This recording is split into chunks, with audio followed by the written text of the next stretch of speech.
Well, we got a long way to go, that's for sure. I give Austin and Nicholls State a lot of credit for their kids coming in here and, you know, playing fearless and playing aggressive. Got it to 14 or whatever the deficit was for them, and their kids kept battling. And, you know, as I said before, we have to get a lot better in a hurry. And hopefully tonight was a little dose of reality for some of our guys.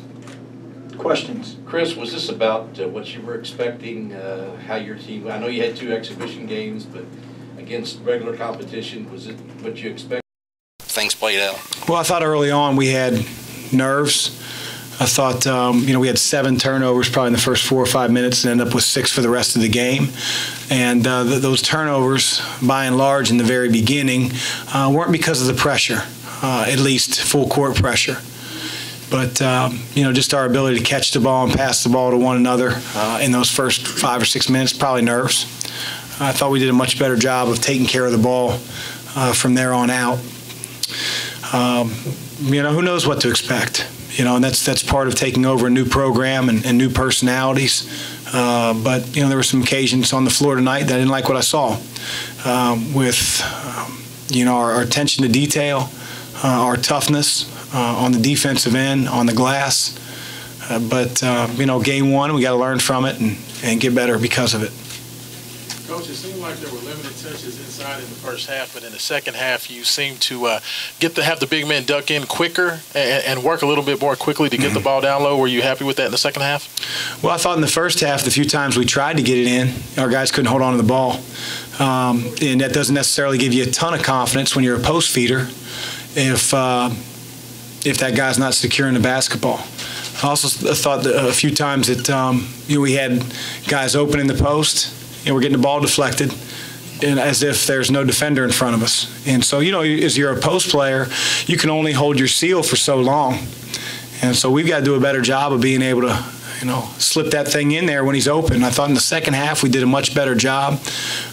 You know, we wore him down between Malik and Steven, who played a lot better in the second half than he did in the first. But, yeah, we have to be a team that can throw it into those guys. Chris, did you want to particularly early make it a half-court game, and it seemed like they sped you up in the second half? That's how they kept getting back into it in the second half. Well, I don't necessarily control that, you know, the other team's coach. So if they're going to press, then we want to attack the score. And, you know, we made a couple we got to the free throw line a few times because, you know, we had an attacking mentality against the press. You know, we made one time there was a charge call. Could have gone either way. But, you know, we don't want to give a team a free press. You know, we're not going to be the team that brings it over half court, takes a big sigh of relief, and now hands off to our point guard and runs offense. When you do that, you just entice the defense to press harder. So we took what the defense gave us. You know, unfortunately on the defensive end for us, we weren't near where we need to be. Raise your hand. We'll get a mic to you. Anyone?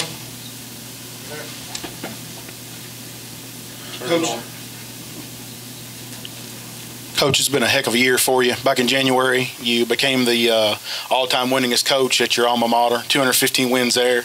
Now you've got your first win here at Louisville. How does it feel? Not very good, I'll be honest with you.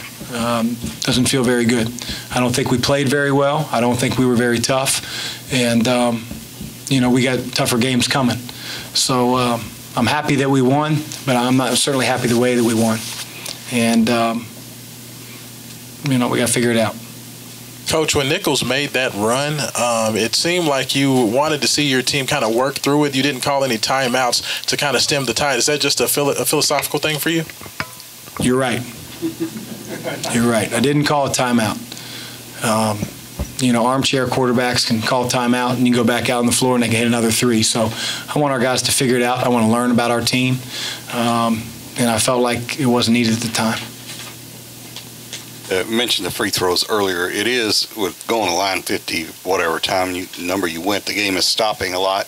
What's to be said, your guys did make a bunch of free throws. They took advantage of that. Hadn't always been the case here, but probably won the game just from that standpoint. Yeah, Eric, I thought in the second half we were much stronger with the ball against their pressure. I thought specifically Darius in the last couple minutes in a few of the traps didn't turn the ball over against, double teams. And I'm sure that, there's some inadvertent fouling going on, and he didn't use that as a crutch. And he was able to wiggle out of there and either find the open man or take the foul. And then, I believe we have a good free throw shooting team. I don't know how many, teams in the country will have a center that can go to the line and go 11 for 11. And that was despite him not really playing well in the first half. So it was good to see. I do believe that we're a good foul shooting team. So hopefully that trend continues.